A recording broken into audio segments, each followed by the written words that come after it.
শ্রীমদ্ ভগবদ্ গীতা, যেখানে এমন সব উপদেশ রয়েছে যা আপনার সব সমস্যার সমাধানের পথ বলে দেয়। তা সেই সমস্যা যে কোনো যুগ, কাল অথবা সময়ের হোক না কেন, সব কিছুর একটাই নিদান, ভগবান শ্রীকৃষ্ণের দেওয়া শ্রীমদ্ ভগবদ্ গীতার জ্ঞান। আপনারা জানতে পারবেন সাংসারিক অশান্তি, কর্মক্ষেত্রে ঝগড়া বিবাদ, বন্ধু বান্ধব আত্মীয় পরিজনের সঙ্গে সংঘর্ষ, পিতা মাতা সন্তানের মধ্যে মনোমালিন্য, কেরিয়ারের সমস্যা, কোন অবস্থায় কি করা উচিত এবং গীতা জ্ঞানের মাধ্যমে এ সমস্ত সমস্যার সমাধান। নমস্কার, কৃষ্ণকথাতে আপনাদের সবাইকে স্বাগত। আজ এই ভিডিওতে আপনারা শুনবেন সপ্তম অধ্যায় জ্ঞান বিজ্ঞান যোগের শ্লোক 23 থেকে। আগের অধ্যায়গুলি না শুনে থাকলে এই চ্যানেলের প্লেলিস্টে গিয়ে শোনার অনুরোধ রইল। এছাড়াও ডেসক্রিপশন বক্সে এর লিঙ্ক দেওয়া থাকবে, চাইলে সেখান থেকেও দেখে নিতে পারেন। তাহলে চলুন আপনিও জেনে নিন শ্রীকৃষ্ণের বলা জীবনের জ্ঞান, যা শোনার পর আপনি জীবনের বাস্তবিক অর্থ তো বুঝতে পারবেনই, তার সাথে পাবেন জীবনের সাথে জুড়ে থাকা বহু প্রশ্নের উত্তর। ওম নমো ভগবতে বাসুদেবায় নমঃ। শ্লোক 23। গীতার গান। তারা দেবলোকে যায় অনিত্য সে ধাম, মোর ভক্ত মোর ধামে নিত্য পূর্ণ কাম। স্বল্প বুদ্ধি যার হয় সে বলে নিরাকার, জানে না তাহারা চিৎ বিগ্রহ আমার। অনুবাদ। অল্প বুদ্ধি ব্যক্তিদের আরাধনা লব্ধ সেই ফল অস্থায়ী। দেব উপাসকগণ দেবলোক প্রাপ্ত হন, কিন্তু আমার ভক্তেরা আমার পরম ধাম প্রাপ্ত হন।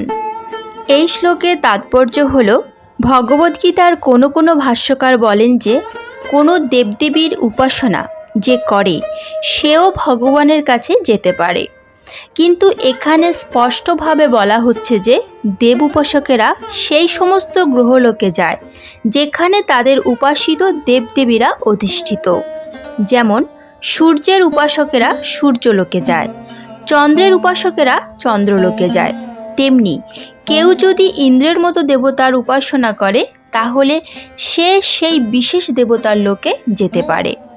এমন নয় যে যে কোনো দেবদেবীর পূজা করলেই পরম পুরুষোত্তম ভগবানের কাছে পৌঁছানো যায়। এখানে সেই কথা অস্বীকার করা হয়েছে।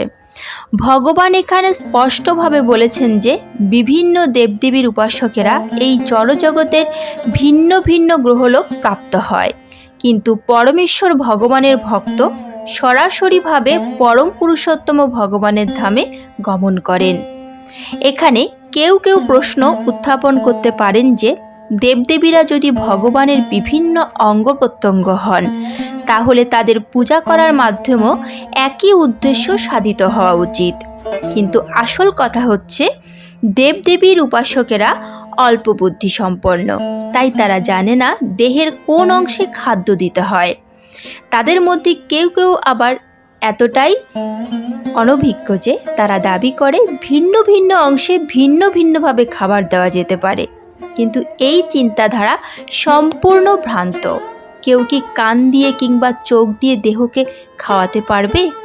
তারা জানে না যে বিভিন্ন দেবদেবীরা হচ্ছেন ভগবানের বিশ্বরূপের বিভিন্ন অঙ্গ প্রত্যঙ্গ, এবং তাদের অজ্ঞতার ফলে তারা বিশ্বাস করে যে ভিন্ন ভিন্ন দেবদেবীরা হচ্ছেন এক একজন ভগবান এবং তারা সকলেই ভগবানের প্রতিদ্বন্দ্বী। দেবদেবীরাই কেবল ভগবানের অংশ নন, সাধারণ জীবেরাও ভগবানের অংশবিশেষ। শ্রীমদ্ ভাগবতে বর্ণনা করা হয়েছে যে ব্রাহ্মণেরা হচ্ছে ভগবানের মস্তক, ক্ষত্রিয়রা হচ্ছে তার বাহু, বৈশ্যরা তার উদর, শূদ্ররা হচ্ছে তার পদ, এবং তারা সকলেই এক একটি বিশেষ কর্তব্য সম্পাদন করছে। মানুষ যে স্তরেই থাকুক না কেন, যদি সে বুঝতে পারে যে দেবদেবীরা ও সে নিজে ভগবানের অংশবিশেষ, তাহলে তার জ্ঞান পূর্ণতা প্রাপ্ত হয়। আর এটি না বুঝতে পেরে সে যদি কোনো বিশেষ দেবতার পূজা করে তাহলে সে সেই দেবলোকে গমন করে।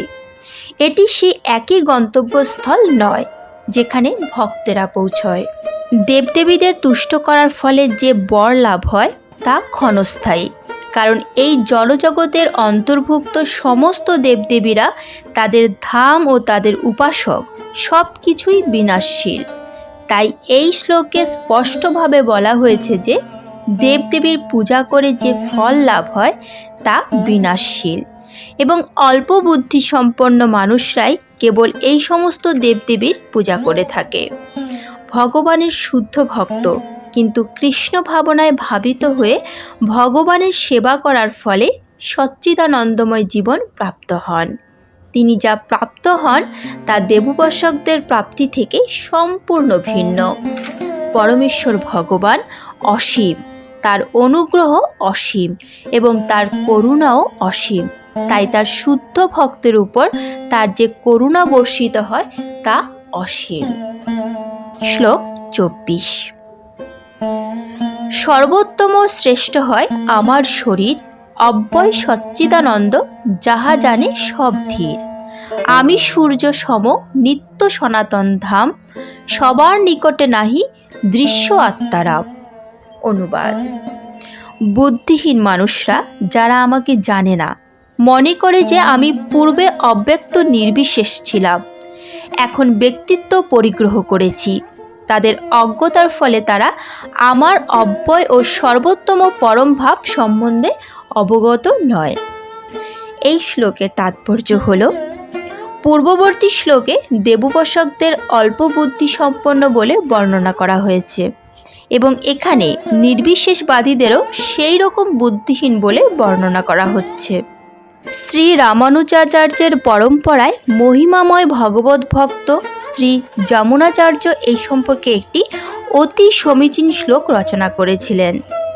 তিনি বলেছেন, হে ভগবান, মহামুনি ব্যাসদেব, নারদ ইত্যাদি ভক্তেরা তোমাকে পরমেশ্বর ভগবান বলে জানেন। বিভিন্ন বৈদিক শাস্ত্র উপলব্ধির মাধ্যমে তোমার গুণ, রূপ, লীলা ইত্যাদি সম্বন্ধে অবগত হওয়া যায় এবং জানতে পারা যায় তুমিই পরমেশ্বর ভগবান। কিন্তু রজ ও তমগুণের দ্বারা আচ্ছাদিত অভক্ত অসুরেরা কখনোই তোমাকে জানতে পারে না, কারণ তোমার তত্ত্ব হৃদয়ঙ্গম করতে পারা সম্পূর্ণ অসমর্থ তাদের পক্ষে। এই ধরনের অভক্তরা বেদান্ত, উপনিষদ ইত্যাদি বৈদিক শাস্ত্রে অত্যন্ত পারদর্শী হতে পারে, কিন্তু তাদের পক্ষে পুরুষোত্তম ভগবানকে জানতে পারা সম্ভব নয়।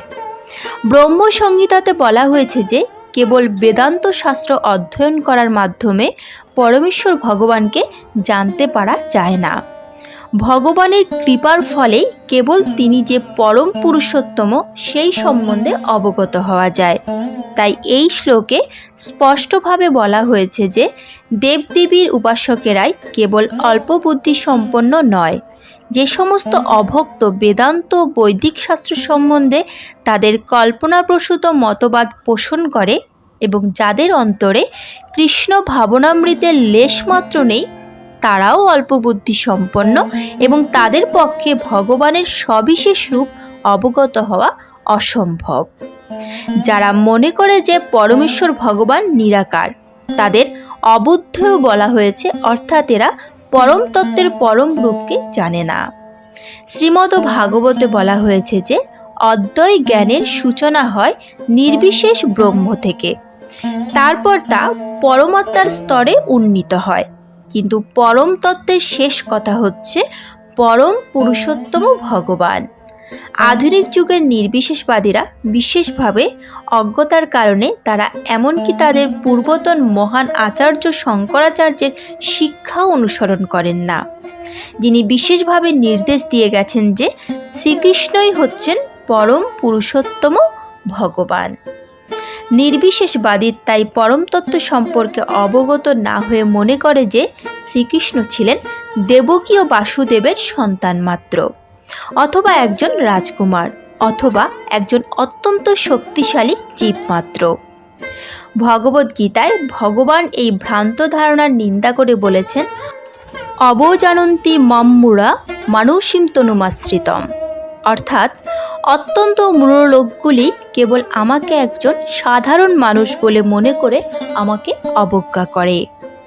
প্রকৃতপক্ষে ভক্তি সহকারে ভগবানের সেবা করে কৃষ্ণ ভাবনা অর্জন না করলে কখনোই শ্রীকৃষ্ণকে উপলব্ধি করতে পারা যায় না।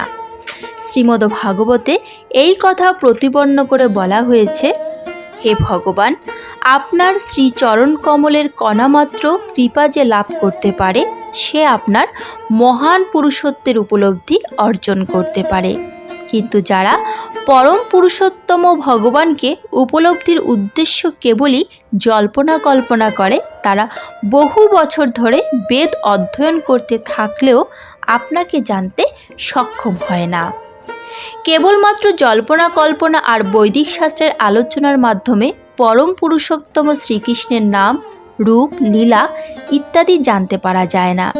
তাকে জানতে হলে অবশ্যই ভক্তিযোগের পন্থা অবলম্বন করতে হয়।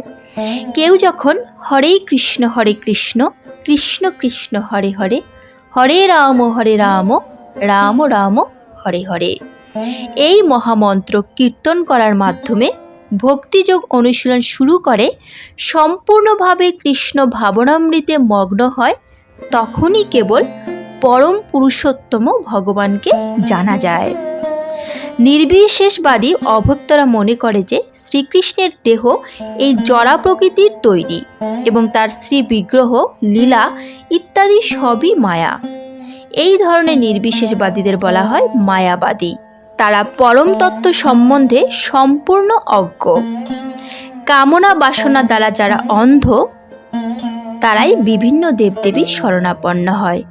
20 শ্লোকে সুস্পষ্টভাবে বলা হয়েছে। এটিও স্বীকৃত করা হয়েছে যে ভগবানের পরমধাম ছাড়াও বিভিন্ন দেবদেবীর নিজস্ব ভিন্ন ভিন্ন গ্রহলোক আছে। 23তম শ্লোকে বলা হয়েছে, দেবদেবীর উপাসকেরা দেবদেবীদের বিভিন্ন লোকে যায় এবং যারা ভগবান শ্রীকৃষ্ণের ভক্ত তারা কৃষ্ণ লোকে যায়। যদিও এইসব কিছু স্পষ্টভাবে বর্ণনা করা হয়েছে, তবুও মূঢ় নির্বিশেষবাদীরা দাবি করে যে ভগবান নিরাকার এবং তার এই সমস্ত রূপ আরোপণ মাত্র। গীতা পড়ে কি কখনো মনে হয় যে বিভিন্ন দেবদেবী ও তাদের লোকগুলি নির্বিশেষ? তা থেকে স্পষ্টভাবে বুঝতে পারা যায় যে পরম পুরুষোত্তম ভগবান শ্রীকৃষ্ণ ও বিভিন্ন দেবদেবীরা কেউই নির্বিশেষ নন, তারা সকলেই সবিশেষ ব্যক্তি। শ্রীকৃষ্ণ হচ্ছেন পরম পুরুষোত্তম ভগবান এবং তার নিজস্ব গ্রহধাম আছে এবং দেবদেবীদেরও তাদের ভিন্ন ভিন্ন গ্রহলোক আছে। তাই অদ্বৈতবাদীদের মতবাদ এই যে পরম তত্ত্ব নিরাকার এবং তার রূপ কেবল আরোপণ মাত্র, তা সত্য বলে প্রমাণিত নয়। এখানে স্পষ্টভাবে বর্ণনা করা হয়েছে যে পরম তত্ত্বের সবিশেষ রূপ আরোপিত নয়। ভগবদ্গীতা থেকে আমরা স্পষ্টভাবে বুঝতে পারি যে বিভিন্ন দেবদেবীর ও ভগবানের রূপ একই সঙ্গে বিদ্যমান এবং ভগবান শ্রীকৃষ্ণের রূপ সচ্চিদানন্দময়। বেদেও বারবার উল্লেখ করা হয়েছে যে পরম তত্ত্ব হচ্ছেন আনন্দময় ভ্যাৎসাৎ, অর্থাৎ স্বভাবতই তিনি চিৎ ঘনানন্দ এবং তিনি অনন্ত শুভ মঙ্গলময় গুণের আধার। গীতাতে ভগবান বলেছেন যে যদিও তিনি অজ, তবুও তিনি আবির্ভূত হন। গীতার মাধ্যমে ভগবানের সম্বন্ধে এই সমস্ত তত্ত্ব আমরা স্পষ্টভাবে উপলব্ধি করতে পারি। মায়াবাদীরা যেন মনে করে ভগবান নির্বিশেষ, সেটি আমাদের ধারণারও অতীত। গীতার মাধ্যমে আমরা বুঝতে পারি যে নির্বিশেষবাদীদের অদ্বৈতবাদ সম্পূর্ণ ভ্রান্ত। এখানে স্পষ্টভাবে বোঝা যায় যে পরম তত্ত্ব ভগবান শ্রীকৃষ্ণের রূপ আছে এবং ব্যক্তিত্ব আছে। আজকের মতো গীতা পাঠ এখানেই শেষ হলো। গীতা পাঠে যদি কোনো ভুল ত্রুটি হয় তাহলে ক্ষমা প্রার্থনা করছি।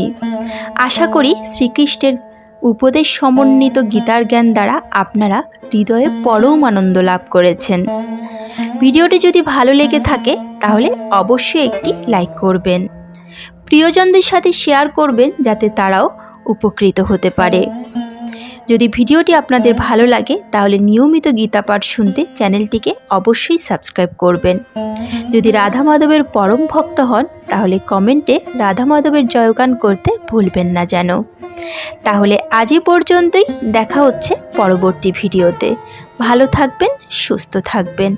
জয় শ্রীকৃষ্ণ। রাধে রাধে।